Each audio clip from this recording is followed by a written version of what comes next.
A man went to visit a Zen master, and, as he entered the room, he slammed the door and threw his shoes to the floor. As he bowed before the master, the sage said, "I cannot acknowledge your greeting until you apologize to your shoes and the door." The man said, "You're joking, right? That's ridiculous." The master said, "To insult the door and your shoes was far more ridiculous. Now, apologize or you'll have to leave." The man replied, "But I'll feel so foolish."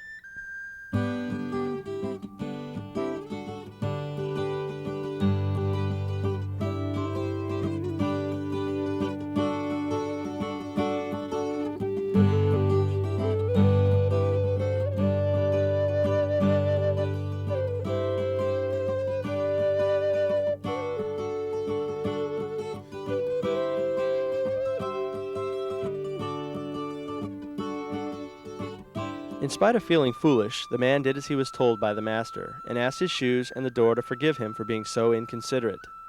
Then the master hugged him, and the man said, "Wow, that was so weird. I really felt stupid at first, but now I feel great. I could actually feel compassion and forgiveness coming from the shoes and the door." You know, metaphysical people are very interesting. They know all of the terms, and it's very easy to become very metaphysical. They know all the Bradshaw terms, they know all the psychological terms, they know a few quote-unquote religious terms. They're looking for the positive through the negative, trying to make life a cute, sweet thing. But there's something missing in it. Even though we have all the terminology and all the idealisms that we think are straight, the one thing that's missing very deeply in our spirituality is something called a feeling. We're definitely afraid of feelings. Feelings frighten us. They tear apart the things we believe in. They tear apart the things that we hope for. They bring us a sense of reality. And I think that one of the things that frightens us more than anything in life is reality. Not reality as it is out here, but the reality as it is in here.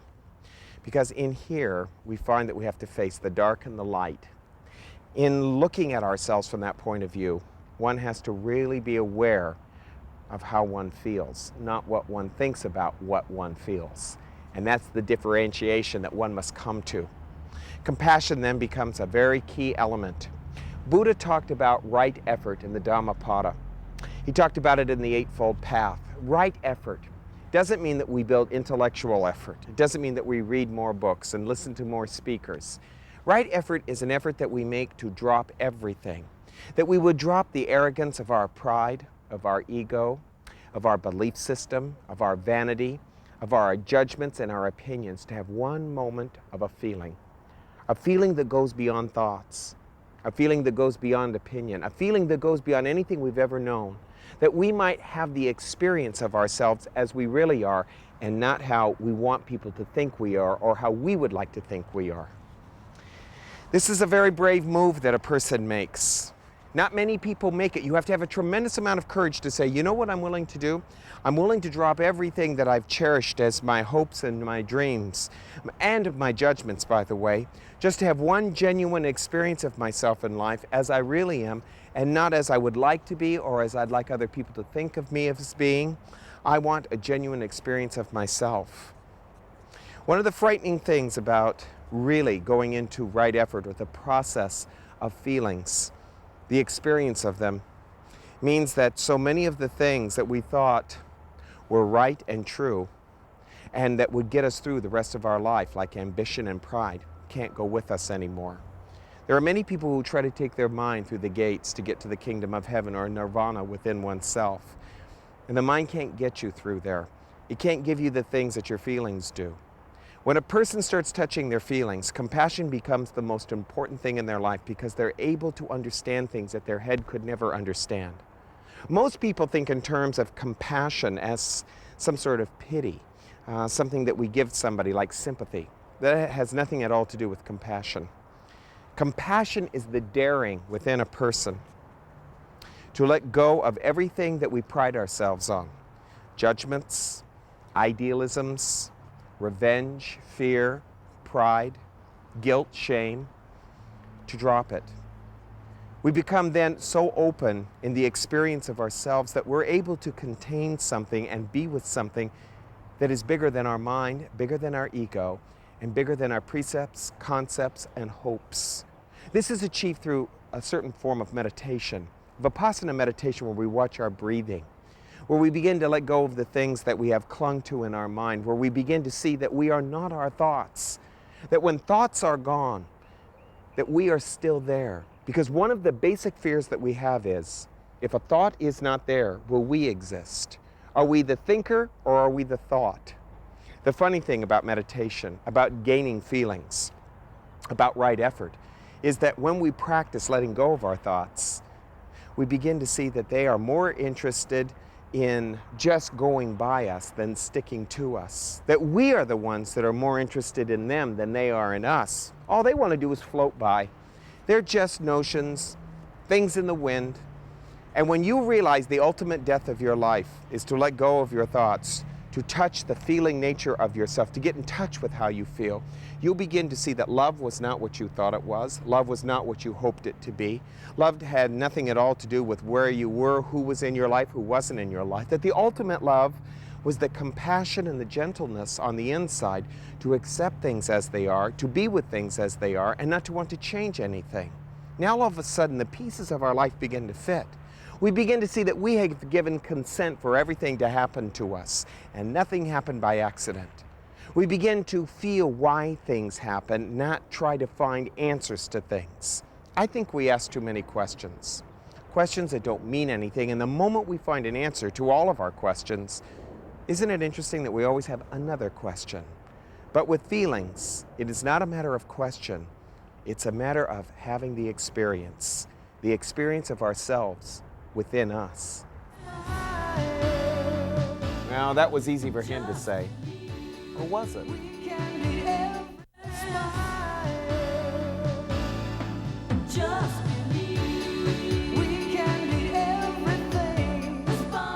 The difficulty arises in us when our understanding is not enough to contain our feelings, to help us understand what our feelings are.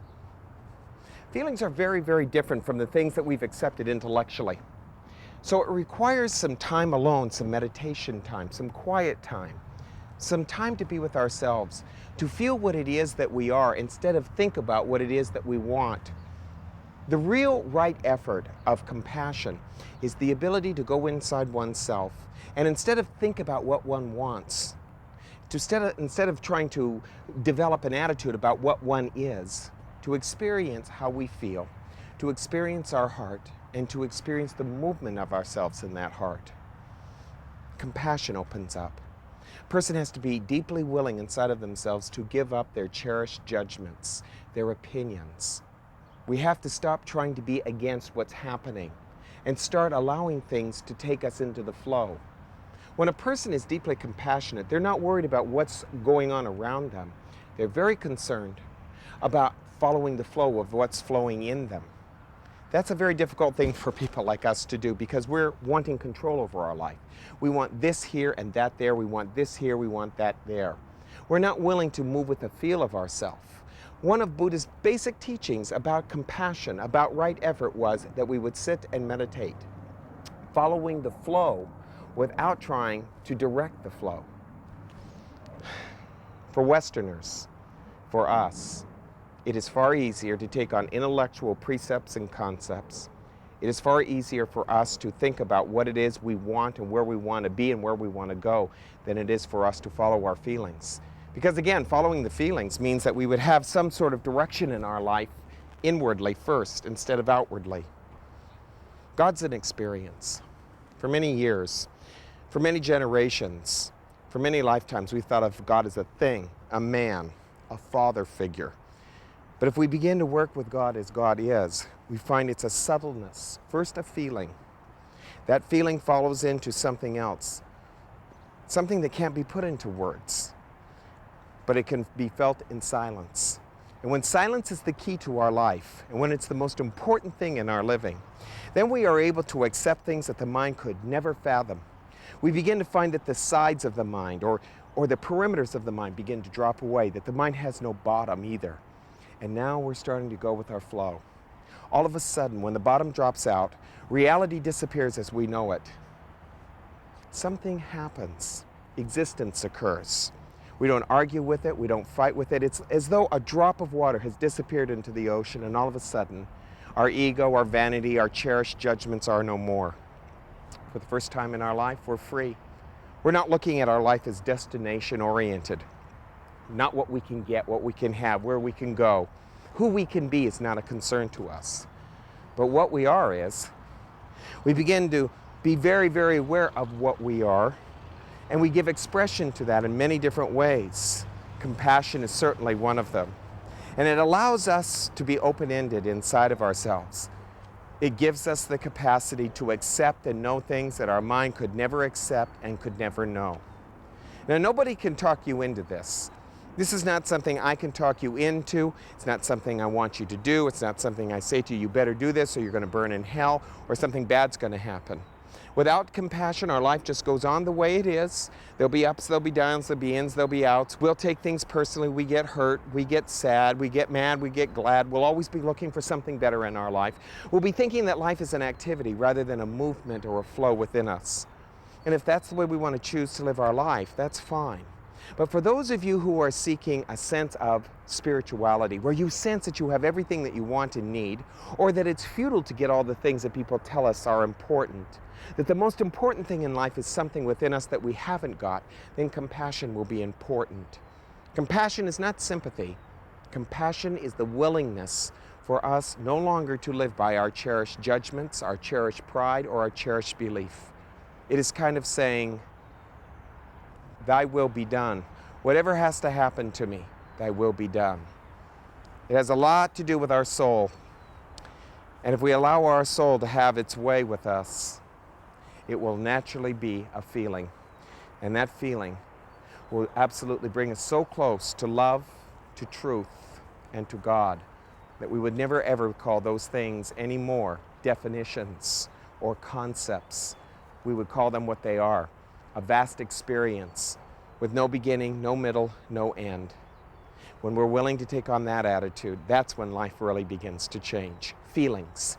They're the most important part of our life. They're the one part of our life that we tend to neglect. But I'm telling you, right effort is to go for the feeling. No matter what you go for in your life, be it cars, homes, money, or things, the most important thing is not where you are and what you have, but how you feel within yourself.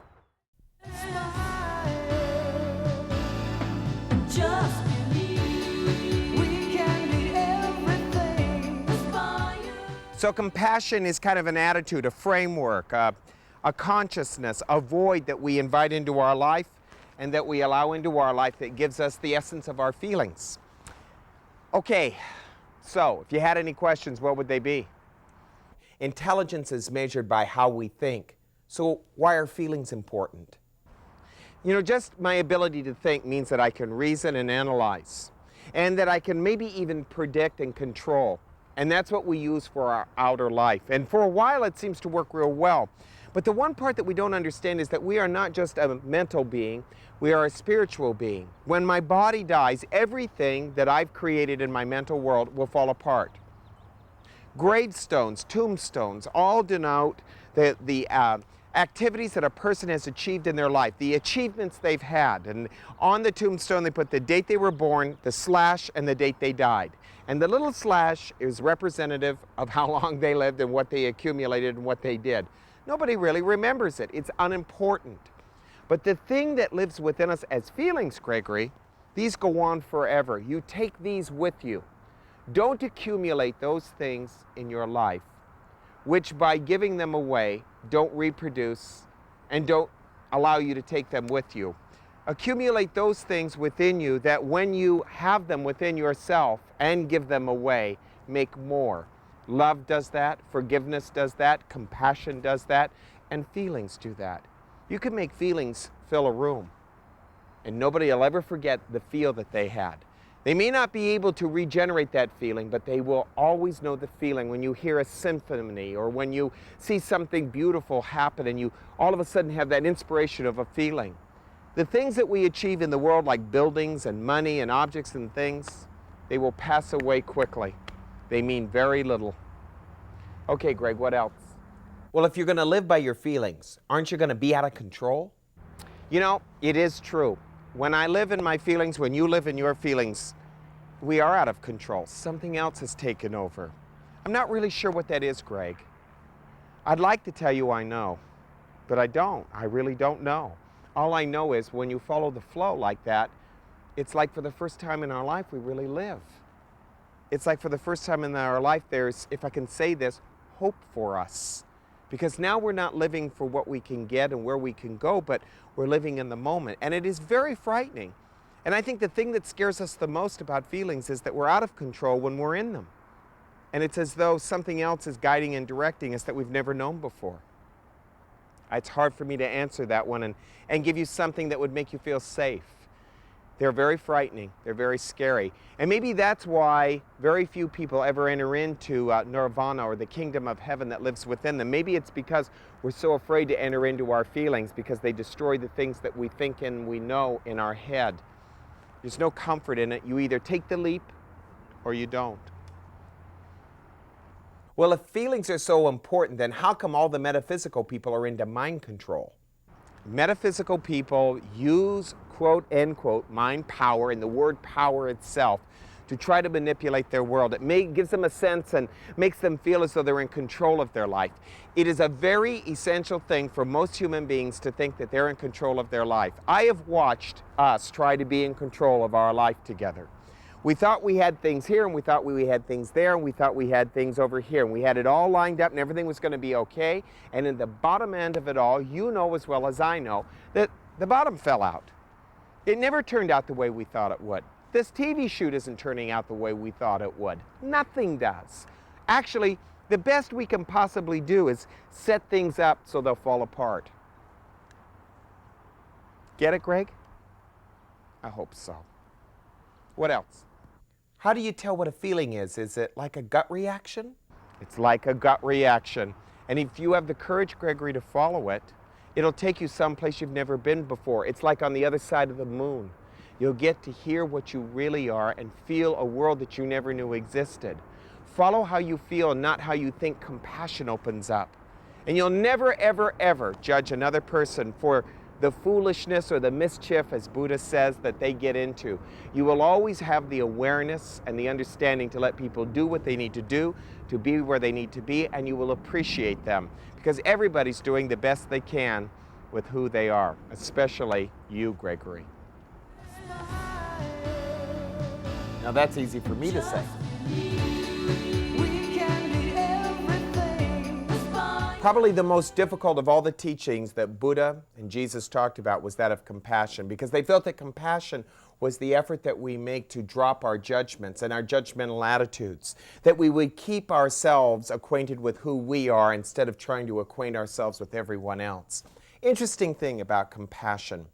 When we are more interested in other people's faults, then we lose our compassion. When we are more interested in what's going on within us, we have compassion. Jesus tried to teach it this way. He said, do unto others as you would have them do unto you. In other words, treat others with the same love and respect you would want yourself treated with. Buddha said this way, don't be looking at the faults of others. See what is done and left undone in your life and stay with yourself, he said. These are very important teachings. They're compassionate. They're saying, in essence, it isn't important what's going on out there. It's important how you're dealing with your life from within you. And if I am harsh with you, if I am judgmental with you, if I look at the things you've done to hurt me and then seek vengeance over you, I have lost my compassion. And I'll tell you something about that little puppy. Everything is a way of coming back to us. You can't get away from karma. For those of you out there who have felt very justified with your hostility or your vengeance, maybe you can relate to this, where you found yourself getting kicked in the butt somewhere else in your life and you wonder where that came from. It comes from when we are not practicing compassion. Compassion is to let everybody do what they need to do while we remain very aware of what we're feeling on the inside of ourselves and responding more from our feelings than we are from our vengeance or from our need to protect ourselves or our need to get even. Believe me, the kick that you make towards someone else is always the one that gets us in the rear end later on. Be aware of that. Seek not to be in the way of others. Seek not to be in the way of yourself. If you stay with your heart and stay with your feelings, you'll never get hurt. And that's the object of compassion, to build up a psychology where the opportunity for love is finally possible.